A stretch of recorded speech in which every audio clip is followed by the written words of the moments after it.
অবশেষে জাঁকিয়ে শীত কলকাতায়। চলতি মরশুমে আজই কলকাতার শীতলতম দিন। মহানগরের তাপমাত্রা নামল 12.8 ডিগ্রি সেলসিয়াসে। জেলায় কনকনে শীত, কোথায় কেমন টেম্পারেচার, আসুন একটু কথা বলি আমাদের রিপোর্টারের সঙ্গে। এই মুহূর্তে কমলেশ চৌধুরী রয়েছেন টেলিফোন লাইনে। কমলেশ, শীত প্রেমীদের জন্য তো সুখবর, কিন্তু এই সুখবর থাকবে তো বেশি দিন? আজকের দিনটা অবশ্যই বড় দিন বলা যায় শীতপ্রেমীদের জন্য, কারণ এতদিন অপেক্ষার পর অবশেষে জাঁকিয়ে শীত, রাজ্য জুড়ে জাঁকিয়ে শীত বলা যায়। জেলার তাপমাত্রা তো 27 ডিগ্রিতেও নেমে গিয়েছে। কিন্তু যেটা তুমি বলছো যে কতদিন থাকবে, এটা একটা এক্ষেত্রে একটা দুঃসংবাদ দিতেই হবে, কারণ দিন কয়েকের আয়ু এই শীতের।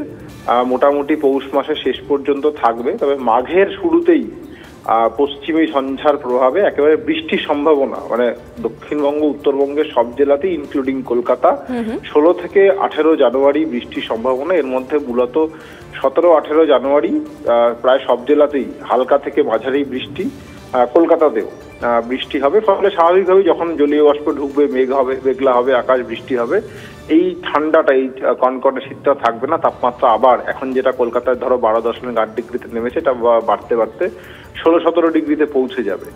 সেই পশ্চিমী ঝঞ্ঝার প্রভাবে যেহেতু পাহাড়ে একটু তুষারপাত হবে, আশা করা যায় যে আরো একটা স্কেলে, আরো একটা দফায় শীত পাওয়ার সম্ভাবনা থাকবে অন্তত। সেটা কিন্তু জানুয়ারির ওই 18-19-এর পরেই, মানে 20 তারিখের পরে। আপাতত পৌষের শেষ কটা দিন এই কনকনে শীত, এটাই যারা শীত পছন্দ করেন চেটে পুটে নিন, এটুকুই বলা যায়। বেশ বেশ, অনেক ধন্যবাদ কমলেশ।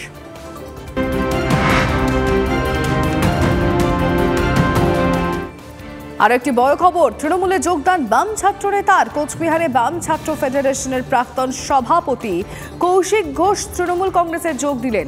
উত্তরবঙ্গ উন্নয়ন মন্ত্রী উদয়ন গুহ ও জেলা তৃণমূলের সভাপতি অভিজিৎ দে ভৌমিকের হাত ধরে শাসক দলে যোগ দেন কৌশিক। আর তার অভিযোগ, সিপিএম এর উপর তার আর আস্থা নেই। বিজেপি আমাদের জন্য সব থেকে বড় থ্রেট, সে কোচবিহার থেকে শুরু করে দিল্লি অব্দি সারা দেশের বুকে। বিজেপির মতন থ্রেটকে লড়াই করতে গেলে পশ্চিমবঙ্গের বুকে Trinamool Congress is the right platform. এটা ছাড়া আর কোনো অন্য অপশনেরও কোনো জায়গা নেই। আমাদের কুচবিহারে যুব ছাত্ররা অন্য দল ছেড়ে আমাদের দলে আসছে, তার মানে আমরা বুঝতে পারছি যে আমরা যে সাম্প্রদায়িকতার বিরুদ্ধে, বিচ্ছিন্নতার বিরুদ্ধে যে লড়াই, সেই লড়াইয়ে সঠিক রাস্তায় হাঁটছি বলেই আজকে নতুন প্রজন্ম বা আমাদের পরবর্তী প্রজন্ম আমাদের সাথে যোগ দিচ্ছে। কোনো পুরনো খবর নয়, সকাল থেকেই পুরো দিনের আভাস, লোকাল থেকে গ্লোবাল, ঘটনাস্থল থেকেই রিপোর্টারের মুখে শুনে নিন আসল ঘটনা। দিন শুরু করুন TV9 বাংলার সঙ্গে।